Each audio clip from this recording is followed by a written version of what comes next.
Iran ਦੁਆਰਾ America ਦੇ military basis ਦੇ ਉੱਤੇ ਹਮਲਾ ਕਰਨ ਤੋਂ ਬਾਅਦ 'ਚ ਹੁਣ ਫਾਈਨਲੀ ਰਾਸ਼ਟਰਪਤੀ ਟਰੰਪ ਨੇ ਆਪਣਾ ਪ੍ਰਤੀਕਰਮ ਦਿੱਤਾ ਆ। ਉਹਨਾਂ ਨੇ ਟਰੁਥ ਸੋਸ਼ਲ ਦੇ ਉੱਤੇ ਗੱਲ ਕਰਦੇ ਹੋਏ ਆਖਿਆ, congratulations world, it's time for peace. ਵੀ ਮੁਬਾਰਕਾਂ ਹੋਣ ਸਾਰੀ ਦੁਨੀਆ ਨੂੰ, ਸ਼ਾਂਤੀ ਦਾ ਵਕਤ ਆ ਚੁੱਕਾ ਆ।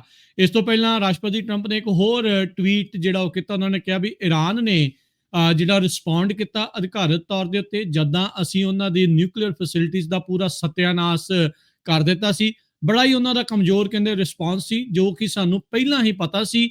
14 ਮਿਜ਼ਾਈਲ ਉਹਨਾਂ ਨੇ ਫਾਇਰ ਕੀਤੀਆਂ, 13 ਉਹਨਾਂ ਨੇ ਰਾਹ ਦੇ ਵਿੱਚ ਡੱਕ ਲਈਆਂ, ਇੱਕ ਨੂੰ ਆਜ਼ਾਦ ਜਿਹੜਾ ਉਹ ਡਿੱਗਣ ਦਿੱਤਾ ਕਿਉਂਕਿ ਉਹ ਕਿਸੇ ਨੁਕਸਾਨ ਵਾਲੀ ਥਾਂ ਦੇ ਉੱਤੇ ਨਹੀਂ ਸੀ ਜਾ ਰਹੀਆਂ। ਇਸ ਕਹਿੰਦੇ ਵੀ ਈਰਾਨ ਦੇ ਰਿਟੈਲੀਏਸ਼ਨ ਦੇ ਵਿੱਚ ਕੋਈ ਵੀ ਅਮਰੀਕਨ ਦੀ ਨੁਕਸਾਨ ਨਹੀਂ ਪਹੁੰਚਿਆ। ਕਹਿੰਦੇ ਵੀ ਉਹਨਾਂ ਨੇ ਆਪਣੇ ਸਿਸਟਮ ਦੇ ਵਿੱਚੋਂ ਗੁੱਸਾ ਜਿਹੜਾ ਈਰਾਨ ਨੇ ਕੱਢ ਲਿਆ ਆ, ਤੇ ਮੈਂ ਉਮੀਦ ਕਰਦਾ ਵੀ ਹੋਰ ਅੱਗੇ ਕੋਈ ਈਰਖਾ ਹੇਟ ਜਿਹੜੀ ਆ ਨਹੀਂ ਹੋਊਗੀ। ਤੇ ਕਹਿੰਦੇ ਮੈਂ ਥੈਂਕ ਯੂ ਕਰਦਾ ਈਰਾਨ ਦਾ, ਖਾਸ ਤੌਰ ਦੇ ਉੱਤੇ ਵੀ ਉਹਨਾਂ ਨੇ ਸਾਨੂੰ ਅਰਲੀ ਨੋਟਿਸ ਜਿਹੜਾ ਉਹ ਦੇ ਦਿੱਤਾ, ਪਹਿਲਾਂ ਦੱਸ ਦਿੱਤਾ, ਤਾਂ ਜੋ ਕੋਈ ਵੀ ਜ਼ਿੰਦਗੀ ਜਿਹੜੀ ਆ ਇਸ ਦੇ ਵਿੱਚ ਨਾ ਲਾਸਟ ਹੋਵੇ, ਨਾ ਹੀ ਕੋਈ ਇੰਜਰ ਜਿਹੜਾ ਹੋਇਆ ਆ। ਤੇ ਈਰਾਨ ਕਹਿੰਦੇ ਵੀ ਹੁਣ ਪ੍ਰੋਸੀਡ ਕਰ ਸਕਦਾ ਆ ਸ਼ਾਂਤੀ ਤੇ ਹਾਰਮਨੀ ਦੇ ਲਈ ਇਸ ਮਿਡਲ ਈਸਟ ਦੇ ਵਿੱਚ। ਤੇ ਨਾਲ ਹੀ ਕਹਿੰਦਾ ਵੀ ਮੈਂ ਇਜ਼ਰਾਈਲ ਨੂੰ ਵੀ ਇਹੀ ਕਹਿੰਦਾ ਆ ਵੀ ਤੁਸੀਂ ਵੀ ਪੀਸ ਤੇ ਹਾਰਮਨੀ ਵੱਲ ਨੂੰ ਅੱਗੇ ਕਦਮ ਵਧਾਓ। ਜਿੱਦਾਂ ਪਹਿਲਾਂ ਸੋਚਿਆ ਜਾ ਰਿਹਾ ਸੀ ਈਰਾਨ ਦੇ ਦੁਆਰਾ ਇਹ ਜਿਹੜਾ ਹਮਲਾ ਕੀਤਾ ਗਿਆ, ਕਤਰ ਨੂੰ ਪਹਿਲਾਂ ਪਤਾ ਸੀ, ਕਤਰ ਨੇ ਉਹ 에ਅਰ ਸਪੇਸ ਜਿਹੜੀ ਉਹ ਆਪਣੀ ਬੰਦ ਕਰ ਦਿੱਤੀ, ਤੇ ਇਹ ਜਿਹੜੀਆਂ ਮਿਜ਼ਾਈਲਾਂ ਰਾਹ ਦੇ ਵਿੱਚ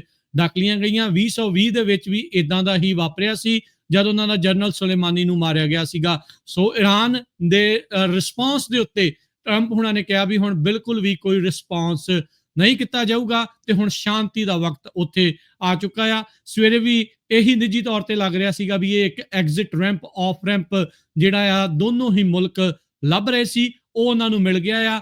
ਇਹਨਾਂ ਨੇ ਨਿਊਕਲੀਅਰ ਫੈਸਿਲਿਟੀਆਂ ਨਸ਼ਟ ਕੀਤੀਆਂ, ਉਹਨਾਂ ਨੇ ਮਿਜ਼ਾਈਲਾਂ ਛੱਡ ਕੇ ਆਪਣਾ ਭੜਾਸ ਜਿਹੜਾ ਗੁੱਸਾ ਕੱਢਿਆ, ਆਪਣੇ ਲੋਕਾਂ ਨੂੰ ਠੰਡਿਆ ਕਰਨ ਦੇ ਲਈ ਰਜੀਮ ਨੇ, ਖਮੇਨੀ ਹੋਣਾ ਨੇ ਇਹ ਜਿਹੜਾ ਕੰਮ ਕੀਤਾ, ਤੇ ਹੁਣ ਉੱਥੇ ਸ਼ਾਂਤੀ ਪਸਰ ਸਕਦੀ ਆ। ਉਮੀਦ ਆਪਾਂ ਇਹੀ ਲਾਈ ਬੈਠੇ ਆ, ਹੋਪਫੁਲੀ ਅੱਗੇ ਐਸਕੇਲੇਸ਼ਨ ਨਾ ਵਧੇ।